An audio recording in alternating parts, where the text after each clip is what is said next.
Bonsoir et bienvenue dans ce journal tout en images du vendredi 16 avril. Au sommaire de cette édition, des libraires de livres d'occasion, pourtant jugés commerce essentiel, ne comprennent pas pourquoi ils sont interdits de vente sur les marchés. En conseil municipal du Mans, ce jeudi, le débat a porté principalement sur la hausse de 1% des impôts locaux. Et puis, la gauche pourra-t-elle se rassembler ou pas avant le premier tour des régionales ? La question reste ouverte. Mais on ouvre ce journal avec cette information judiciaire. Dany Leprince retrouvera sa liberté totale à compter de ce lundi 19 avril. Condamné à perpétuité pour le quadruple meurtre de Torigné-sur-Douai il y a 26 ans, il était en liberté conditionnelle depuis 2012, un régime qui prend fin ce lundi. En temps normal, vendredi et dimanche matin, le marché des Jacobins accueille brocanteurs et bouquinistes.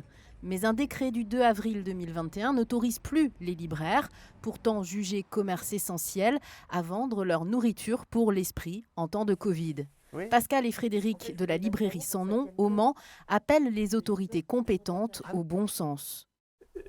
A priori, il n'y a pas de sous-catégorie dans les commerces essentiels, que je sache. Donc ça veut dire qu'il y a une différence entre commerces essentiels de nature différente. Les alimentaires et les fleuristes, ils ont le droit. Les libraires, ils n'ont pas le droit. Et puis, on a appris hier que, par exemple, à Rennes, il y a un marché aux livres qui se tient le mercredi. Et puis, il y a des marchés aux livres quotidiens en plein air et qu'eux, ils ont le droit.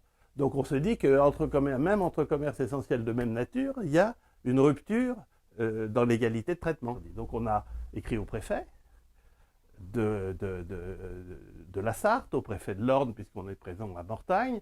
On a écrit au maire. Au Mans, on n'a eu aucune réponse. En revanche, les préfets nous ont répondu dans les 24 heures en nous disant que c'était comme ça et que ce n'était pas autrement.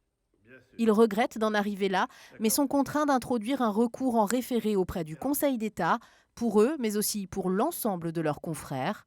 Les marchés de plein vent représentent 40% de leur chiffre d'affaires l'hiver et jusqu'à 80% à la belle saison. Petite partie des poches, là.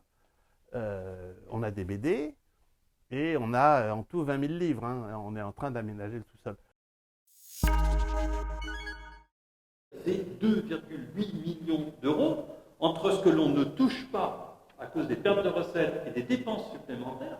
On est quand même sur un delta de 2,8 millions d'euros. C'est une somme considérable. Pour compenser la perte financière liée à la crise sanitaire et maintenir un haut niveau d'investissement, le conseil municipal a dû faire un choix politique. La majorité autour du maire Stéphane Le Foll a voté une hausse du taux d'imposition de 1% autour du foncier bâti, non bâti, et sur les cotisations financières des entreprises. Je rappelle également que, bien entendu, nous sommes confrontés à une crise sanitaire que tout le monde connaît, mais que les autres crises ne s'arrêtent pas là, qu'il y a également une crise sociale, évidemment, qui en découle, une crise économique, et puis la crise environnementale qui est toujours là et pour laquelle il n'y a pas de vaccin. Lors du conseil municipal de ce jeudi 15 avril, le groupe minoritaire constitué autour de Marietta Karamanli a interrogé la majorité sur ce choix politique. Selon eux, le coût Covid ne devrait pas impacter le pouvoir d'achat des ménages. Il ne s'agit pas, pour moi, ici, de nier le coût Covid.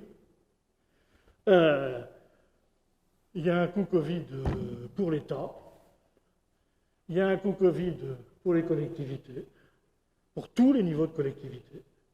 Donc, il y a un coût Covid pour la ville du Mans. Et donc, il y a un coût Covid, j'allais dire, malheureusement, à tous les étages.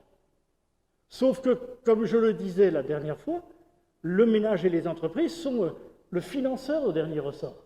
Stéphane Le Foll de rappeler en fin de débat que la hausse moyenne par ménage propriétaire sera de 50 centimes par mois. Élection régionale en Pays de la Loire. À l'heure où la France insoumise rejoint le collectif écologiste de Mathieu Orphelin, ceux qui créditent le mouvement de 7 forces politiques alliées, la question d'un possible accord au premier tour avec la liste PS de Guillaume Garot est posée. La réponse est claire, notamment pour le Sarthois Mathias Tavel de la France insoumise. Le grand rassemblement, il est fait. Donc, nous, notre porte, elle est toujours ouverte pour le PS. Notre main, elle est toujours tendue. On a pris nos responsabilités. On a fait ce grand rassemblement inédit. On ne peut pas prendre les responsabilités des autres à leur place. Si certains pensent que l'enjeu qui est devant nous, c'est un débat interne à l'intérieur de la gauche, ou même peut-être plus trivialement encore des questions de rapport de force entre appareils, c'est leur responsabilité. À 3 semaines du dépôt des listes, à 2 mois du premier tour, il est temps que Mme Morancet, M. de Rugy, le Rassemblement national, sentent que cette région n'est pas à eux. Sur le terrain, des idées et des propositions, tout les rassemble. Ce qui fait dire à la députée de la Sarthe, Marietta Karamanli, que la gauche doit s'unir pour gagner, peu importe qui sera le leader. Ce n'est pas une question de l'un suivre l'autre. Je pense qu'il y a une convergence des idées et que tous les deux, leurs candidats portent sur l'écologie, sur le social, sur les mobilités, sur des compétences de la région. Et je crois que cette force commune, ensemble, permettra un changement à la région. Je l'ai vu dans d'autres régions. Les femmes en Normandie, elles ont été en capacité de se parler. Elles se sont mises d'accord pour faire une liste commune. Elle-même ne s'est pas ralliée à Stéphane Le Foll au second tour des municipales il y a 1 an, mais selon ses dires, le contexte était bien différent. 85 à 84 points, l'écart est mince, mais le MSB l'emporte face à Cholet ce jeudi soir à domicile.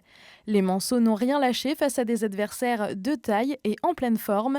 Les joueurs de Cholet ont proposé davantage d'actions, mais c'est finalement les Tangos, tout en gardant leur sang-froid, qui ont arraché la victoire sur ce dernier panier de Keene à 6 secondes de la fin. Prochain match samedi à Orléans.